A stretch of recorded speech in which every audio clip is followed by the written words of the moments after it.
see if I can find you. This is close.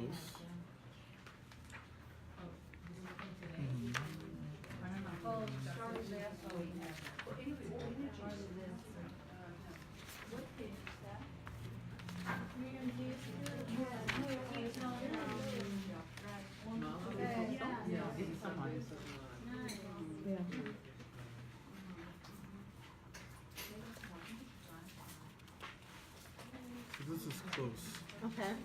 but not really. Oh, so you have, this is the one you're giving. This is even better. Yeah. Ah, okay, great.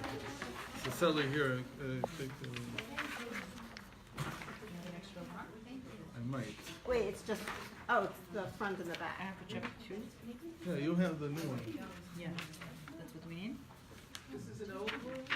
So take. These are older from when I. So take this one.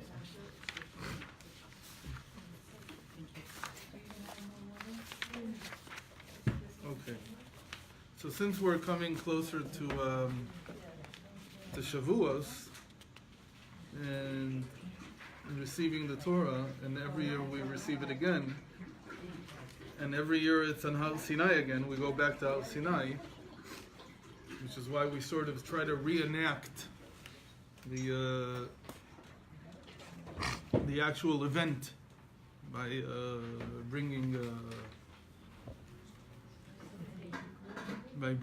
right. This doesn't take too much of an imagination to realize what Har Sinai looks like now this time of year, right? What does it look like? It's pretty barren. To begin with, it's in the middle of the desert, but I mean, it's never very green. But the whole idea that Har Sinai became green and full of greenery and trees and whatever, and we do the same thing for our shuls, trying to get in the atmosphere, as it were, of being at Har Sinai. So first of all, this we've talked about many times, that there are events that even though they occurred only once, they are eternal. And by eternal, we don't mean just that they're happening all the time, but that they're happening everywhere all the time. Right? This is what we call Hashra'ah. So if you remember, a long time ago, many years ago, we talked about the difference between Ishtalshelut, Itlabshut, and Hashra'ah. And we called them evolution, enclothement, and inspiration. But another word for inspiration, for Hashra'ah, that Rav Yitzchak likes a lot is omnipresence. Okay. And yeah. Really? What's Hashra? that's what it means. It's shoreh b'kol, that it fills, it's everywhere at the same time. In all places, at all times. Ishtalshelut, right? Evolution. Ishtalshelut, itlabshut, Hashra'ah. That's the first class in Chassidus. Is that you can't understand the sages if you don't know these three terms. You can't understand the page of Tanya if you don't know these three terms, because sometimes things are related by what's called ishtalshelut. Sometimes they're related. The relationship is like cause and effect. Something causes something else to happen. There's a cause and an effect. Okay? That's ishtalshelut. The reason it's called ishtalshelut is because it's like rings tied together, like in a chain. It's a great chain of being, if you want. The one thing causes another. That's how historians try to describe the world usually. But as they get more sophisticated, they realize that you can't really explain it that way. That really, that's not even interesting.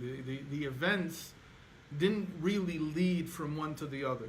It's a hidden facet. What's the hidden facet? I mean, that's what we call enclothement.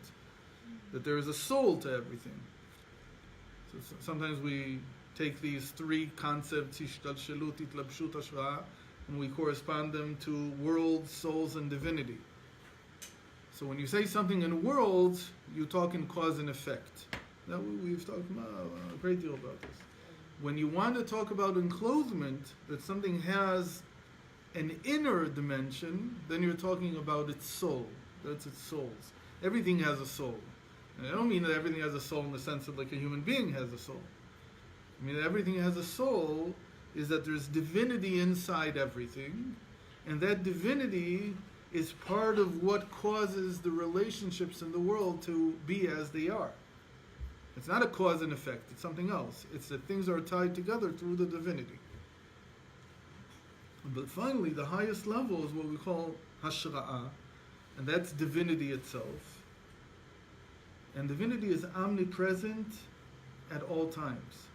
It's everywhere at the same time. So there are certain things in history that were an example of Hashra'ah, an example of inspiration in this sense, of this omnipresence. So when we say that the heavens opened, Hashem came down, what are we trying to say? We're trying to say that this level of existence, this level of reality called Hashra'ah, that is usually very difficult for us to grasp, was suddenly revealed. That's what was revealed. Okay, so Matan Torah is not something that happened once. It's happening at every moment, all the time. Everywhere. But as an event in human history, it happened only once. Okay. Human history is worlds. That's, things lead one to another. You have the year 2448. It's never going to be 2448 again. It happened once. That was the year that the Torah was given. That won't happen again. As the Alter Rebbe says, there won't be another giving of the Torah. But it's an omnipresent event. It's happening everywhere, at every moment, all the time, if you're able to tap into that dimension. But it's very hard. So we do something, a little sign of it is that we try to reenact something of it. So we so we read what was said. We read the Seres Dibros, the Ten Commandments. We decorate the shul with greenery and so on, giving it a sense of here it is. But really, if you can't, there are many things. The Rebbe said many things are like that. He had a whole list in a letter. He writes a whole list of things that the only way to understand them is through Hashra'ah. So, related to this week, it says the Idra. Rashbi, on the day that he passed away, and Lag BaOmer, whether he passed away, it doesn't matter. That's how we have it. And really, it doesn't matter because every day Rashbi gave the Idra. Really, he gave it only one day, the day he passed away, the Idra Zuta, which is the Ikar of the whole Zohar. But even though it happened on a particular day when he passed away, any day that you decide is the day of the Idra is fine. Because really the Idra is always in front of us, meaning Rashbi giving over these revelations of Torah, this is an omnipresent event. It's everywhere at the same time, just as what he's teaching is everywhere at the same time. It's true in every place at every time. And the Baal Shem Tov's Kabbalah, his whole understanding of Pnimis Torah, is like he says, always the question, how is this relevant to every person in every moment, in every place? In every word of Torah, because Torah is a revelation of the Hashra'ah, has to be relevant to every person, every place, at every moment. And so, if I don't have a Beis HaMikdash, and theoretically I can't do certain things, so how are all the mitzvos, the 230 something mitzvos related to the Beis HaMikdash relevant to me? So they're relevant now in a different way. They're still relevant. They didn't change in that sense. So that's the cornerstone of what Chassidus is. It's to understand the omnipresence, the dimension of omnipresence, the dimension of divinity in the world. So since we're coming closer to Shavuot, so it makes sense to talk some more about the giving of the Torah. We've been doing this for the last few weeks, so just recap a little.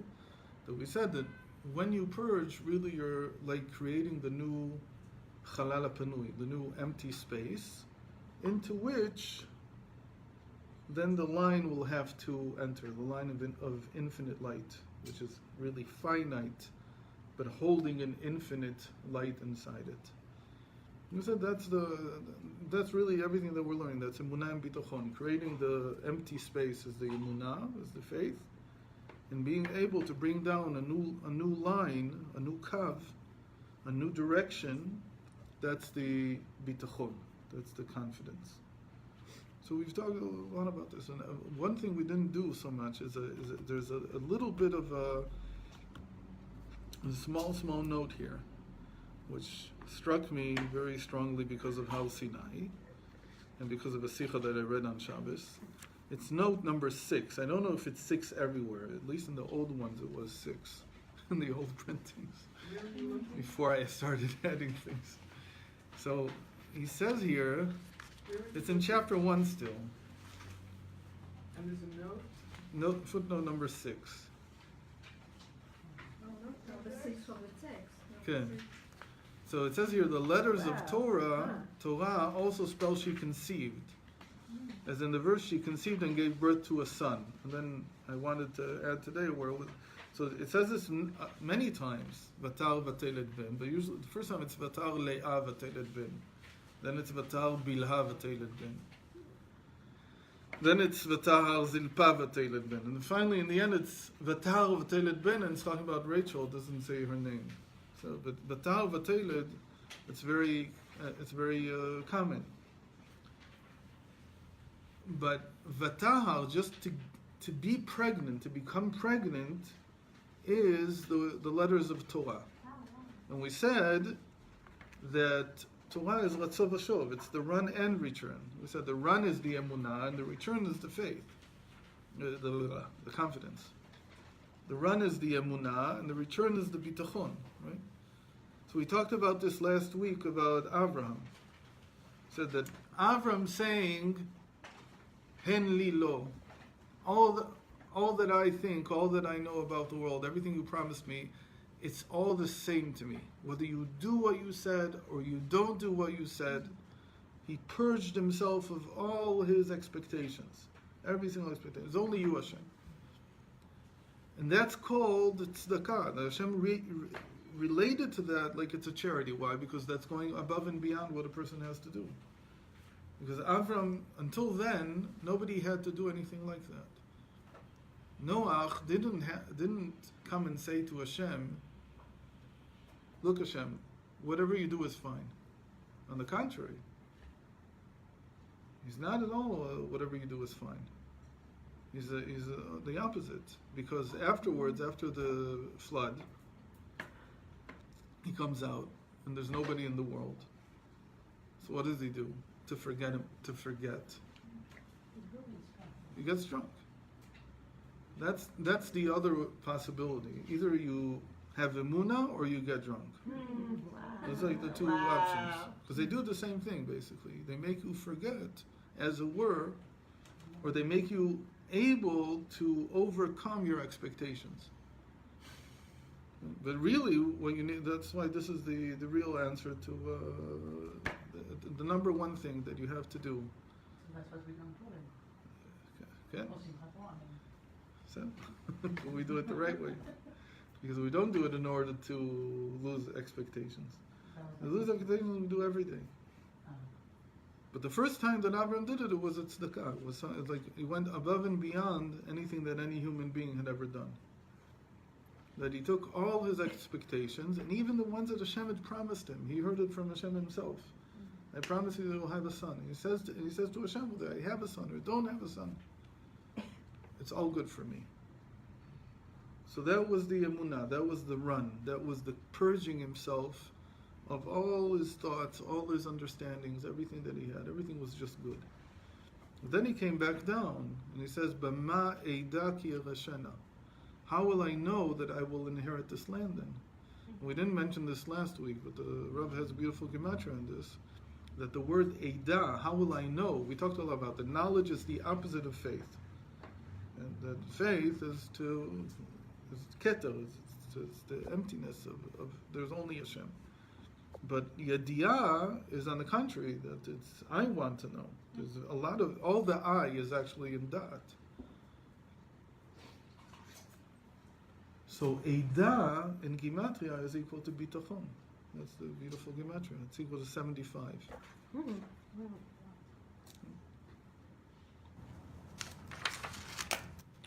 So when he it's not asks, Emunah, but it's B'tachon. when he asks Hashem, how will I know that I will inherit this land? That's already setting it up for bitachon. That he wants to introduce a new line, a new kav, a new ray of infinite light into reality. And it goes contrary to what he just said. Ve'emin ba'Hashem. He said ve'emin he had emunah. And now he says b'me'edah. So Hashem says, oh, you want to know, you want to bring down a new line, that costs. That was for Bnei Israel. It costs him also. Because what is it? What's his answer? You will know. How will you know? Yado ateda, you will know. כי גר יהיה זרעך בארץ לא להם 400 שנה, ועבדו מבינו אותם 400 שנה. The cost is that you have to be reborn, as it were. You'll be reborn as this nation, but not the one that you know now, not how you are now, but rather it will have to come out of the suffering, out of the bondage in Egypt. That's the cost of the dot. Can't. Yosif dat, Yosif machov. Like when a person wants to really know, there's a cost to it. Because the cost is I'm creating a new reality. So every new reality has cost. Today, you try to get other people to invest. Hashem said there's a cost. Okay, the cost is going to be that they're going to have to be in Golos for 400 years. That's a big cost for just saying B'ma'edah. It seems like. No, but what he wants is he wants all of Eretz Yisrael. It's not the reward is very significant. Can you translate again, Eidah? Like, is that like? How will I know? How will I know? Lazar. Vama Eidah. Ah. Aleph Daled Ayin. Aleph. Aleph. Daled Ayin. Ayin. Ah. Which is equal to 75, which is the same. Aleph Daled Ayin is equal to 75. It's equal to bitachon, which is bet tet chet vav nun. Sorry? We hear nice things. Well, what? No. But in life you have to use both. Emunah and So, bitachon. can, all the time. So every time you wanna like manifest your emunah, it Nachon. costs you Nachon, something. nachon. How do you know how much will really cost or how? As much as it takes. If you want to turn your what you believe in into a reality, there's a cost. You just don't give up because It's better to be ishtamim, not to know the future. Not to, no, to know here is not to know the future. It's to manifest what you believe in. Yeah. Of course, if you believe in something, you want it to be a reality. That's everything that we're learning is I believe. What's my basic foundational belief? The basic foundational belief of a tzaddik is that the world is a good place. Wow. That's what it means to be a tzaddik. Because what is? Because I'll say, what is a tzaddik? Hashem matzdik et boro. That he says Hashem is just and right. Oh, look at the world. You're telling me that it's just and righteous? What are you talking about? The world is the most terrible place you could ever imagine. There's a plan. So the fact that I only believe it, that hidden inside is the potential for infinite good, that's faith. So that's the tzaddik, he believes. But to become somebody who manifests that faith, to turn that faith into reality, that you need bitachon for. Bitachon is what drives the process forward that allows you to take faith, which is usually faith either in the future or is something hidden in the future, and transport it into something that's in the present and that's revealed, that you can see it. So Avram believed Hashem. Ve'emin b'Hashem, he believed in Hashem. But he said it's not enough for me to believe that eventually, somehow, somewhere, this will all work out. I want it to work out now. I want to see it happening. Because I wanted to see it happening, there's a cost. Not because Hashem wants to Hashem can give it to you for free, but He already gave it to you for free. What's for free? That's emunah. Emunah is free. You can believe as much as you want. There's no problem in believing. The problem is in manifesting that faith. To turn that faith into a reality, that's where the cost begins. Why? Because you're trying to uncover an inner reality that's not yet revealed. And in the same way, think about it as this is we talked about the first time that we learned Emunah and Bitachon and Torah HaNefesh. So I kept using the image of a drilling for oil. To believe that there's oil down here costs you nothing. It costs you nothing. You can believe anything you want. You can believe that there's diamonds down there. You believe whatever you want. To bring them out is very costly.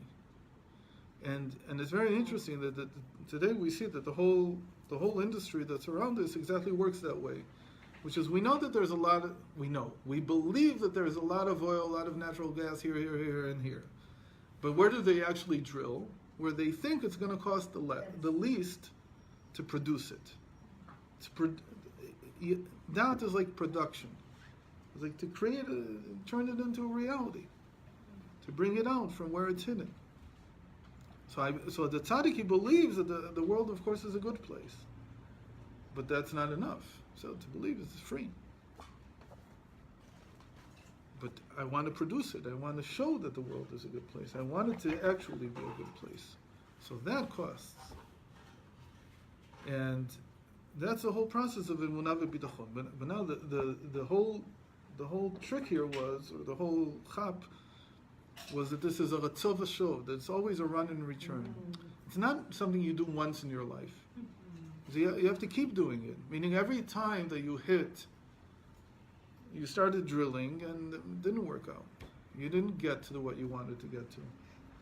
So you have to go and so what are you filled with? Doubts. You become, instead of that, who hits you? Amalek. He says, the world's not a good place. It's not what you thought it is. You thought it is, but it's not.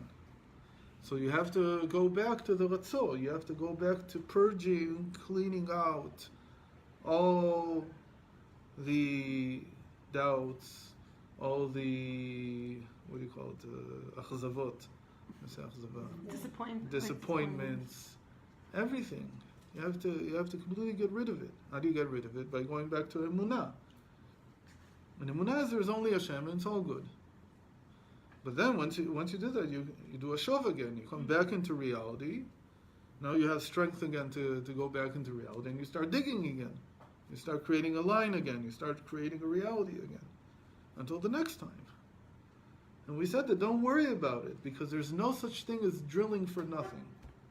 Because in that's what we did, the whole picture, that every line that you do is every human effort to bring out goodness in the world is infinite, is eternal. It never goes away. And they together, all these efforts in the end, remember that picture, they draw together the silhouette of what Hashem is. Remember that picture, right? Everybody remembers the picture that I don't think I have it anymore. Maybe somebody else has it. Somebody have it?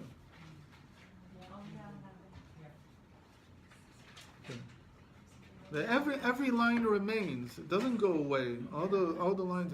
In the end, they draw a silhouette, a circumference of what Hashem is. Hashem begins to be revealed. So every time you drilled, it's a complete line. It may seem to you that it ended prematurely, but it didn't end prematurely. It ended exactly where it needed to end. What does that mean? It ended I didn't succeed for my eyes. I didn't succeed in finding oil. Okay. I failed, but it's not a failure. This hole needed to be made in reality. This drilling needed to happen. This effort needed to be expended, because that's what a human being is. It's a machine that turns physical into spiritual. The physical is the food that we eat, the sun that we see, whatever, all the physical sides of reality, of life, and we turn it into spiritual effort. So even I daven today, I don't see what came out of it. So it doesn't matter. The line I did, I expended the effort. If I didn't expend any effort, so I have to think about what I'm doing. So maybe I should drill harder. But if I come to what seems to me a dead end, and I have to purge again and go back, Ratzah, into my faith, That's fine. That's how it is. And just accept it that here I did everything I could. Maybe somebody else will continue in that place.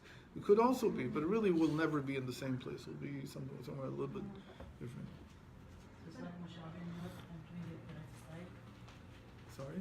Like Ken. Moshe Rabbeinu not entering and Ken, Yeshua Ken, going Ken, instead. Ken. And from Emuna you can like have a glimpse or a map so you can know what to do. No. Okay. Emunah is that it's all good. In fact, I don't need to do anything. Everything's fine. Because there's only Hashem, there's no reality apart from Hashem. And Hashem is all good, so it's all good. If I don't do that, if I don't reset myself that way to feel only one with Hashem, to do that ratzon, that run to Hashem, then I don't have the strength for the next stage of bitachon, of doing something. You have to go back to that all the time. Anyway, so it's called ratzon v'shov. Run and return. The run is the faith, and return is the bitachon, is the confidence that I can do something in reality. Together, ratzon v'shov, this famous gematria, is equal to Torah. Wow. Okay? So all Torah is to teach me ratzon v'shov. But the big secret here is that this is equal, Torah, ratzon v'shov, is equal to vatahar. And she became pregnant.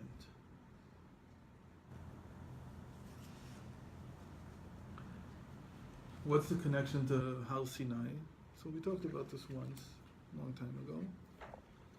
That, how do you say pregnancy in Hebrew? We just said the word. Hirayon. What word does that come from? From Har, from a mountain. Why? Why? What's the connection? So physically the connection, you can guess. But you have to go a little bit deeper into what a mountain represents. There's Yeah, what? the Avot also, but even just in nature, what do mountains represent? Elevation. Huh? Something elevated. Okay, so what does it represent? It's elevated, I know it's elevated. What does it represent though in nature? So there's a whole question about, Yeah, no? are mountains created or not created? How it becomes. According to geologists, how are mountains created? Earth The earth creation. moves.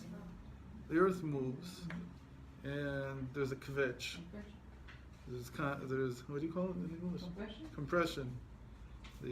Whether it's like the Himalayas, which are created by two tectonic plates that compress against each other, whether it's something even smaller, it doesn't matter.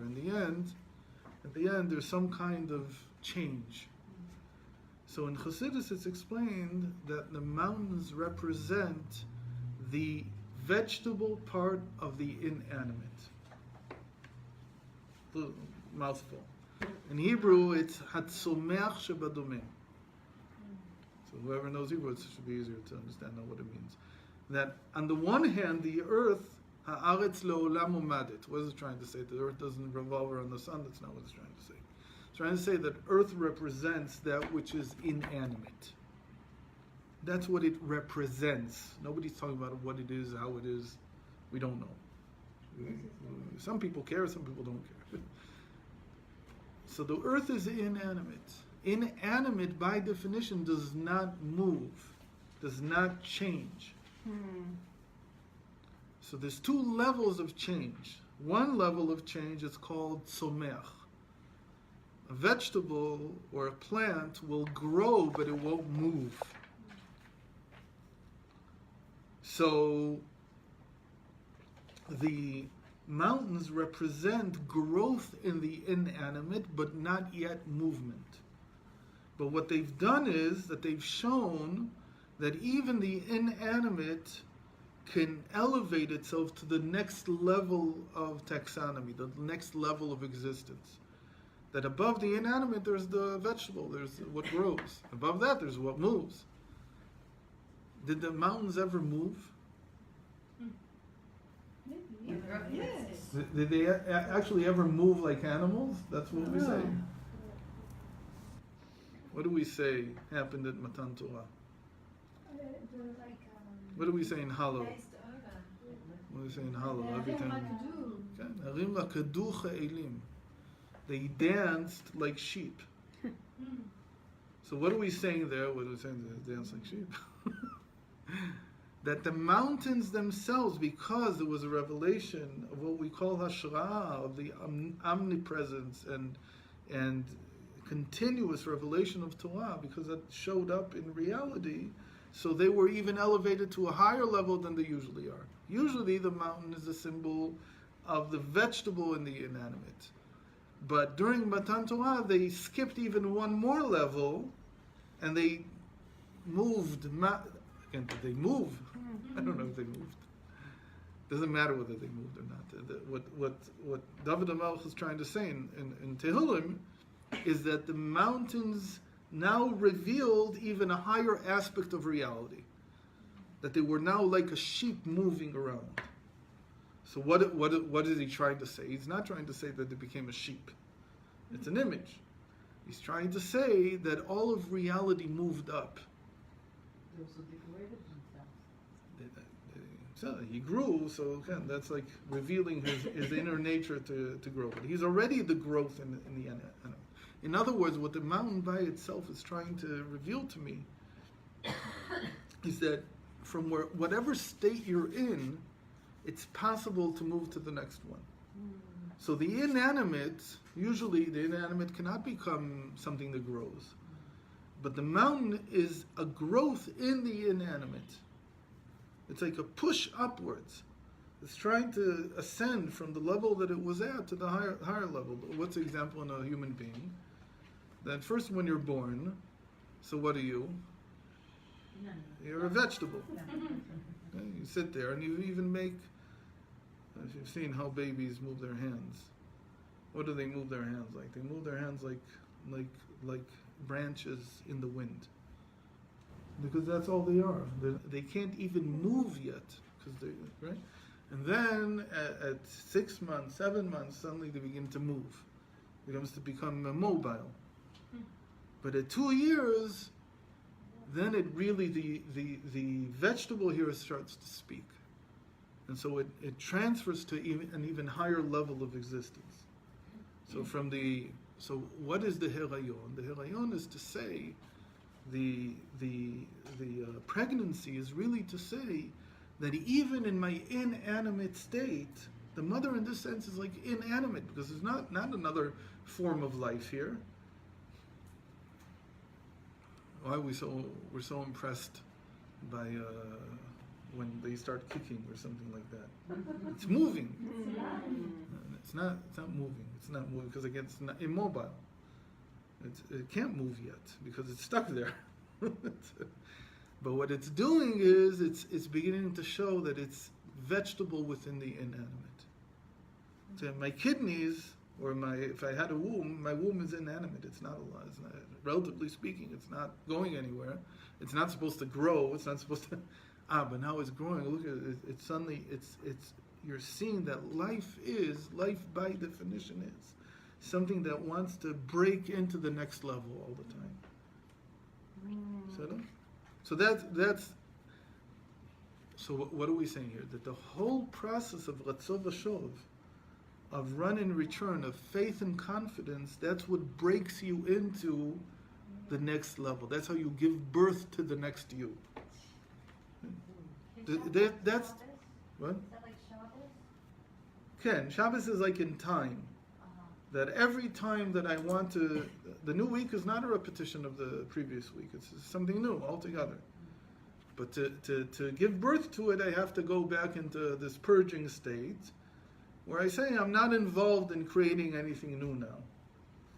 So it's like a run. And then, Motzei Shabbat, I come back and I return back into reality, and now I can create a new dimension of time that never existed here before. Isn't our soul also elevated? And the soul also, the same Is thing. that something like what you're saying, or- So when you say life, when we say the Ratzov Vashov, the Torah is the pulse of life, that's to say that life is always seeking a new level. That's what it means to be alive. If you're alive, then you can never be content where you are. Okay? You're a walker. how does it stand? I'll just say one more sentence so I don't forget it, because I couldn't print it out. So Rabbi Isaac of Homel, he wrote once to somebody who was a chassid, but he wasn't a Chabad chassid. So he knew things, but he didn't know how to say them. So he said to him, the run and return of Chassidus, of the soul. Chassidus is like how to awaken the soul. The run and return in the human being of the soul of Chassidus is that Hashem is all and all is Hashem. Hashem hu akol, akol hu Hashem. This is run and return. Because what is the run here? The faith. Everything is, Hashem is everything. That's all there is. There's only Hashem. That's the run. That's the pulse of life. That you purge and you come into this understanding that there's only Hashem. And Hashem is all good. It's all good. It's all wonderful. The return is not to say that Hashem hu akol, but akol hu Hashem. Is to come back into reality and say, reality is full. Everywhere that I'll look, I can take out oil. I can find oil. I can find Hashem. And by Hashem, what did I mean? I just said, Hashem is all good. So here in reality, wherever I dig, if I dig properly, I'll find goodness. I'll be able to unearth the goodness. So yeah. Shoshana. I've noticed this phenomenon in women, maybe men, but I only am talking to women after Pesach, that a lot of women are thinking, like, what next? Like, a lot of them are looking for jobs or whatever. They're uncomfortable, they're uneasy. And I wonder if this is what you're talking about, like, during the going up to Pesach, everyone was doing so much, there was no time to think about themselves or anything. And then there's Pesach, and then after Pesach, it's like, what's next? And women are uncomfortable. Is this uncomfortableness a good thing? I've been thinking it's an uncomfortable thing, and maybe this uncomfortableness is good. From what you're saying, It means that I'm not sure 100% that I relate. I guess it's true that it's not exactly like a male thing. What I'm guessing is that if Pesach is like, if you want to describe it here as a run to Hashem, then it wasn't all good. Meaning that it didn't convince me that reality is all good. Because if I'm able to attain that level of consciousness, then when I come back down, there's a search for goodness in reality. And it's not done out of a state of, I think, of discomfort, maybe out of a state of urgency, but less out of I at least don't associate the coming back down with the state of discomfort. There's work to do. but it's all over now, though. Like that, all those mitzvahs and all of that, it's over, it's done, completed, and kind of what now? So I'll say, this I heard from one of your friends in Tzfat. Don't say who she was. She told me once that after every birth, even though, I think I told this here once, that even though she mamish swore she would never, ever, ever have another child, To bring a korban. that moment later, after it was over, she's like, when's the next one? And I don't think that she meant it out of a state of discomfort. It was like a sense of urgency. It's like, okay, let's do this again. You know, it sort of reminds me of people getting on some kind of roller coaster. Oh, yes. I don't go to the And when you're on the roller coaster, you lose yourself entirely, and it's the most frightening thing in the world. And then when it's over, you run back to the end of the line. Yeah. So there's this urgency to get back on. Obviously, with a roller coaster, I don't know, maybe it is a purging experience for people where they have to let go of themselves entirely and just feel that everything's good. I mean, Hashem's hand, everything's fine. It's a kind of fine. I remember I took my my sons to Six Flags 2 years ago, and we went on this crazy roller coaster. It's not for me, but I went on it anyway. Oh my gosh. And then I mamish. I think it was like I don't know if it was a voice from heaven or it really was the guy in front of us or behind us. As we get to the top, and you're like, how much more are we gonna go up? Oh my gosh. And you know, after you go up, it's gonna go like. And as we just turned over the crest, somebody yells, "We're gonna die!" And I felt, Kipshuto, that's it. So what was the only option? The only option at that moment is, Hashem, I'm in your hands. I know I'm gonna die. It must be good. There's no other option. What other option do you have? And so I realized that maybe the roller coaster is the Goyish way of purging. Maybe it's their way of putting themselves entirely in Hashem's hands. Maybe that's why people jump bungee. Maybe that's what they get from it. Wow. But they don't realize that it's Hashem, and it's very unfortunate because they're just looking for the thrill. But now let's translate it, and I think that where does adrenaline come from? Oy, couldn't be better. So then it's with Where does it come from in the body? No. Kidneys. Why is it called adrenaline? Because where does it come from? The adrenal glands. Where are the adrenal glands? They're like two little pyramids on top of the kidneys. They're glands. So basically, what it does is that when you purge, really what you come down with is incredible urgency and energy and adrenaline that I can do. How would you say rejuvenation? It's like a very It's a type of rejuvenating. It's a rejuvenating experience. By the way, in Kabbalah, and this Rav Yitzchak once wrote a semi-scientific article about, because there was a doctor who read this and really built on it. His name is Akil Kaufman. Some of you may know him. He's a neuro. His occupation has more letters in it than the Torah. It's like really, really long. It's neuro something something something something. And his expertise is between the immune system, the brain, and the the hormones. That's his mumchiyut. So he told him that the most important pathway that they know about now is, some people mention here the pituitary. I'm not sure it was the pituitary, but in the brain, the consciousness creating by itself, even without having an experience like that, adrenaline. And it's not just adrenaline that the kidneys produce, but that's the main thing. That's why it's called adrenaline, because that's what the adrenal glands, which are part of the kidneys, produce. But the whole connection here was between da'at, between consciousness, and between the kidneys. And that's the thing that we began with. The Eidah is bitachon. The da'at has to do with confidence. Remember we talked about the loins last time, like gird your loins, and the whole thing of feeling the power, the ability to do something.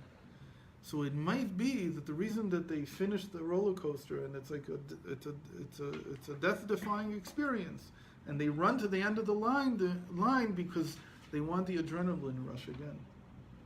Because they don't know how to create adrenaline any other way. Like you have to go to the top of the thing, about to die.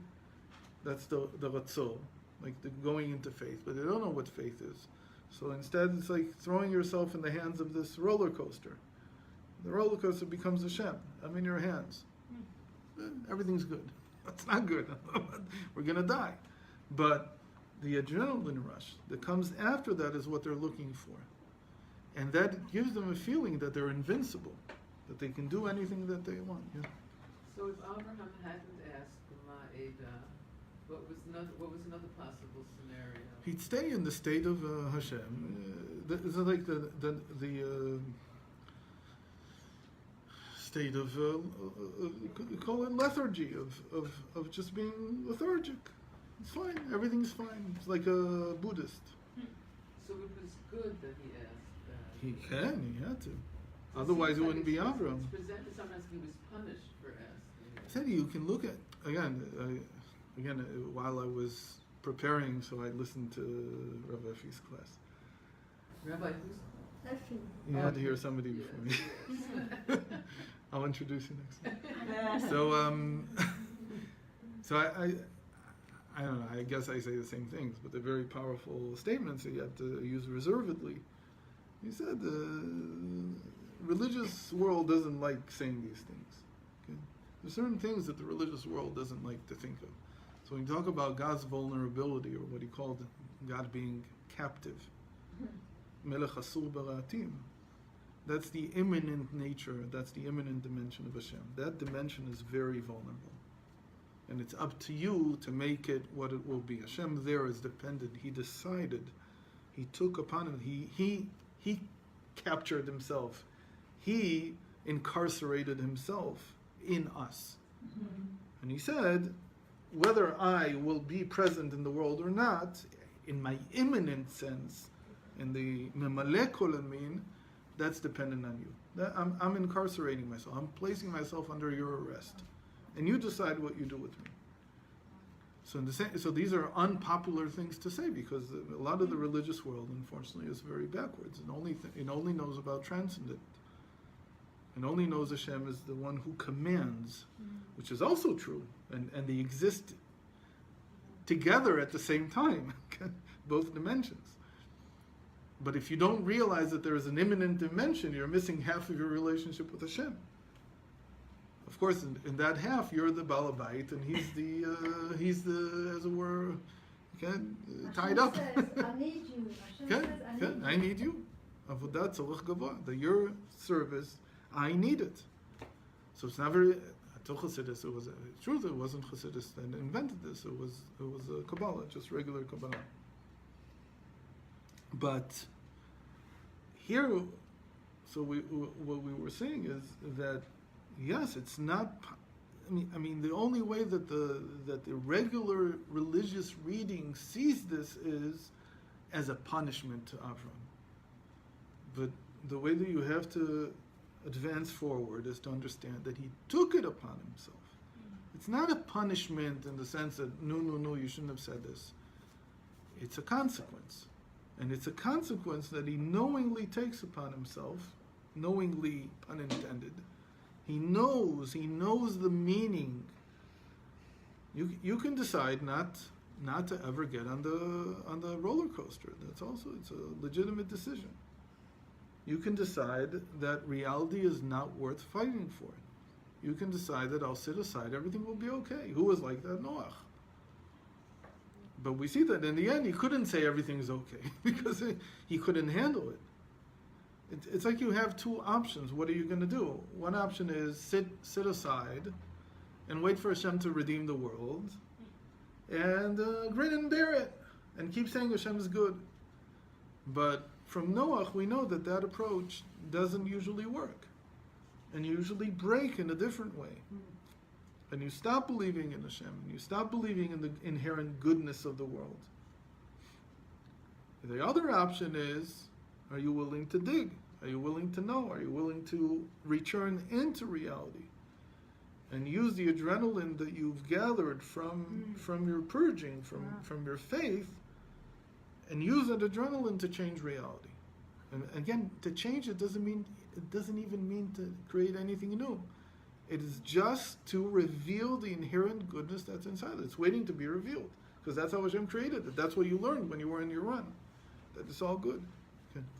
Wow. So is saying that Abraham took it unconsciously, is that like saying that Adam Rishon took unconsciously eating the eight Sadat? Oh, there it's much more difficult because he wasn't conscious yet. He didn't have consciousness. But taking consciousness upon himself, he did out of his will, but not necessarily consciously. He wanted it, but it's hard to say that he was conscious of what his decision meant. It reflected what he wanted. Not only did it reflect what he wanted, it even reflected what Hashem wanted. But he had no consciousness to come and say, I want this consciously. It's sort of like a person doing something automatically, without fully understanding the consequences of what he's doing. You rarely understand the consequences. What? Until you go through, you don't understand all the consequences.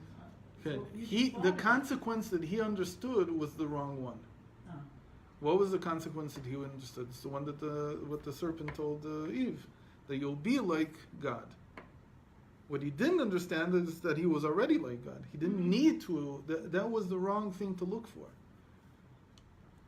Okay. He already was. He was already performing God's will. That he didn't get. But said him. So that's a question about whether because he understood when the serpent told him, "You will be like this." So he could have understood from himself that he already is the conscious, not the conscious, the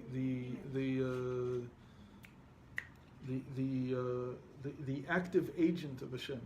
That he is acting out what Hashem wants.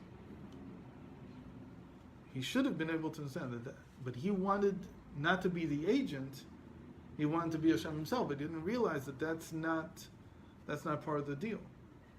You already are as an agent, but you can't be Hashem himself. So anyway, that's very complex sugya in and of itself, but it's saying that Avram's already the tikkun of Adam and Rishon. That's how he's described it. He used consciousness, in a certain sense, this is exactly what's happening here, that this is a reenactment of the Garden of Eden, and he's eating from the tree of knowledge for the right reason. That if I'm going to eat for the tree of knowledge, it's in order to create adrenaline. It's in order to create bitachon. Okay. For that, it's very good. You should eat from the tree of knowledge. Hashem wanted Adam to eat from the tree of knowledge. To do what? To work the land. If you need it in order to work the land, that's fine. Eat from the tree of knowledge. But don't eat from it to become that they'll call you God or call you this or call you that. That's not what it's for. It's to give you strength in order to serve Hashem, in order to do something that Hashem wants, which is to uncover the inherent goodness of reality. You need adrenaline for that. You need your kidneys for it. And that's amazing that this thing of adrenaline was not known until, I think, the 40s. 40s or 30s, something like that. And this, by the way, this is a beautiful example of how little or how incorrectly Chazal are appreciated for what they saw in science. The fact, where do we learn this all from? This is a pasuk. That's what we read here. I don't know in what version you have it, but it's like line 87 in the one that I have in front of me. That acknowledgement and victory are connoted confidences. They're called batuchot. Umi sam batuchot chokhmah. There's a pasuk in Eov. It's chapter 38, verse 36. Mi natan lesechvi bina umi sam batuchot chokhmah. This is a pasuk that's saying that the same thing that you have in your brain, your right lobe and your left lobe, which are chokhmah and bina, you also have under your neck, in the heart and in the kidneys. Mi sam la sichvi bina, mi natan la sichvi bina, who gave the heart? The heart is called sichvi. According to most of the commentaries, that's what that word means. So when we say in the morning, Anoten sichvi bina, that's based on this verse from Eov 38:36. Anoten sichvi bina leavchin ben yom uvein laila. Right, to know the difference between night and day. What is that? That's the bina in the heart. Or as it says in the Patach Eliyahu in the introduction to the Zohar, bina liba uva lev mevin. That the heart contains understanding And it is how the person understands, or the heart understands. What does the heart understand? It's not analytical thought. It's the ability to differentiate between night and day, between good and bad, between evil and goodness, and so on. It's a type of understanding. It's not the same understanding that you have up here. Understanding up here is to know the difference between 1 + 1 = 2 to 1 + 1 = 3. It's truth and false. It's a different type of understanding. It's also to separate, but it's a different level. In the heart, it's that a person has a moral compass, if you want, that he naturally knows at some level, and if he doesn't know enough naturally, he has to learn from Torah, what the difference between good and bad, day and night is. So that's the first part of the pasuk. Mi natan lasichvi bina, umi sam batuchot chokhmah, means that who placed in the kidneys wisdom. What's this wisdom? What does wisdom have to do with the kidneys? So you get all these. Me, mamash, they anger because it's like I can't. It's my weakness. I can't stand when somebody ridicules Chazal. Wow. I don't know why. I just can't stand it. Even if they have a good reason, they don't understand. So it just bothers me. So I read this article from, I'm not going to say what his name is, and he keeps reading his articles and they get me angry. They get me angry mostly because I don't write the response. If I would write the response, I would probably be more acquiescent with it. But so he wrote, this is all nonsense. The whole idea that kidneys have anything to do with thinking, what is this nonsense? They thought this in the past. Because, what did we say? We said that they think like the brain. The kidneys are the brain. What's the connection? But the kidneys do something that's related to wisdom that the brain even can't do. And what's that? That it gives you batuchot, it gives you the confidence to do something new. What is chokhmah? How do we describe chokhmah? As the spark that comes out of nothingness. Yesh me'ayin, something out of nothingness. What does the adrenaline give you the strength to do? To create a new route, a new line in reality. It gives you the confidence to undertake something new. So it's like something new coming out of nothingness. Where did you get the confidence? Where did you get the strength, the perseverance, not perseverance, but the initiative and the ability to create a new reality? Where did you get it from? Where does a person get it from in his body? You're saying you get it from the adrenal glands. Crazy as this is. How could they have known this? They didn't. They don't know biology. They don't know anatomy. It's not connected to that. It's a nevuah. And nevuah is about language. And afterwards, after you analyze it 100 million times, you come to some beautiful clarification that came out in 2019. But before that, we didn't know this. So again, the Rav wrote this some years ago already. I think 30 years ago he wrote this. But you couldn't know this before because it's a nevuah. Chazal also don't know 100% what it means. But they trusted that it's true. And over time, we'll reveal all the different dimensions of how this is true. This was revealed now. Here, when you start a new line, remember we talked about this, that you have to come out of the... There's a skip, there's a dilug there. Now we'll understand why the mountains had to jump like sheep. To create that new line, you have to be willing to skip. It's not a direct, it's not cause and effect in the regular sense. It's like a new reality that's suddenly created. Remember we talked about this, that the circle, which is the empty space, again, this is not geometric in the sense of describing space. We're just geometric in terms of the idea behind it. That the circle does not really touch the line that comes down. It can't, because the circle represents infinity and the line represents finiteness. So they can't really touch, because if they would touch, the line itself would disappear immediately. The line has to somehow skip out of the circle. So when the Torah came down, it's telling you that the mountains, they jumped like sheep, or like, there can be two types of Eidim. But in any case, a sheep, a goat, whatever it is, but they skip, they don't walk, they skip. Especially when they're on mountains. They're like, you watch them, you look at them, you see how they move. It's not like a gradual progression. It's like it's like this strange picture. It's like the sheep's here, and then it's on here and here, and here. It skips from place to place. So it says the mountains acted that way. Why? Because there's a new reality being created. So me, Samba Tuchot Chochmah, who gave kidneys wisdom, they didn't know it meant adrenaline, but that's how we understand it today. That adrenaline makes you able to pursue a new direction that you weren't able to pursue until now. Wow. It's a new line that comes down. So it's a tremendous chiddush. It's unbelievable. Like overcoming fear to do it? It's the fear to do it and so on. Because you see, the guy gets off the roller coaster and he just jumps. Wow. He runs back into the line. What are you talking about? What's making you? Why would you do this again? Because adrenaline's making me feel powerful enough to do this again. Wow. And it's actually the adrenaline I'm looking for. Wow. So what we're saying here is that when you do run and return in this sense of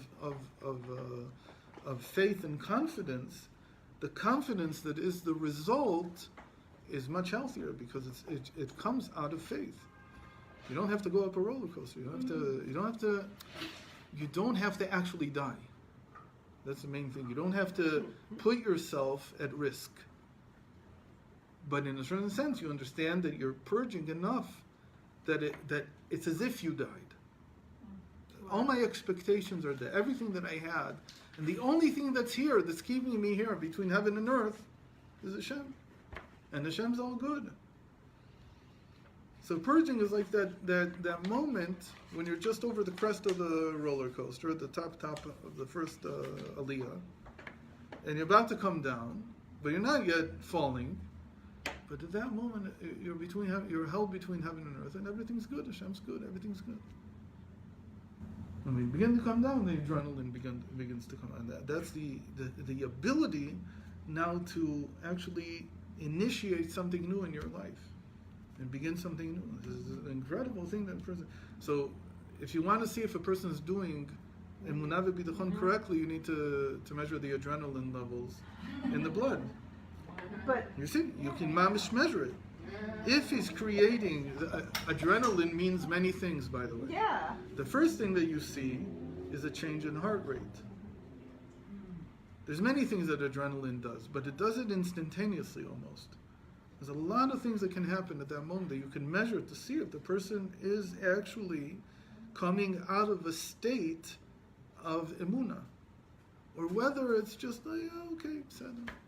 Can't you just you're either energized or not, like in your own self-awareness? Yeah. If you're energized. But what are you being energized by? So I said the roller coaster also causes adrenaline, but it's not really faith in Hashem. It's okay?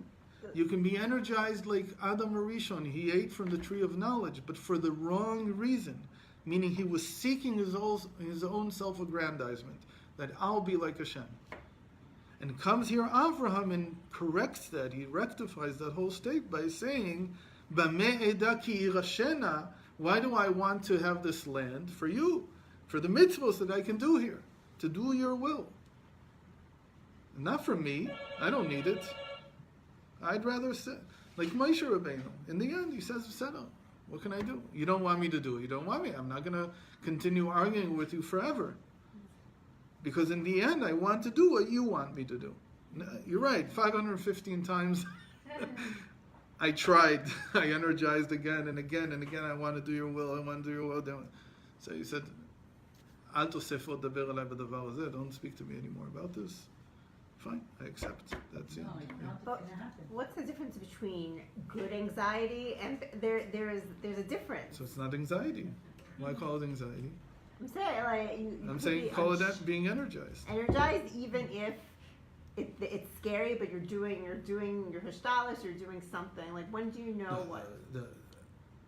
On the contrary, the energy that you receive from the adrenal glands is supposed to help you overcome the fears that you have, not to cause you fear. It's what gives you the strength to get over the fears. Interesting. What drains adrenaline? What? What drains adrenaline? What do you mean drains it? Yeah, Takes like it out of the block body? it or Ah. this- Settle that. The number one thing that is it's called adrenal. They have a name for it. Fatigue, but there's another word. What's the other word? Who said it? There's another word. No, when the levels of the adrenal glands are lower in the body. So, I think that the number one thing that's related to it is depression. Oh, wow. The depression causes the adrenal glands to. There's a word for it. It's not to stagnate. There's a medical term for it. When it. I used to know these words. Whatever. But it causes them to not function as well. So, by the way, the immune system is very much dependent on them. That if you want to, what does the immune system do? The immune system tells you, sort of, it keeps you safe. There's an enemy coming. Again, there's something from things on the outside. When somebody has too much immune response, you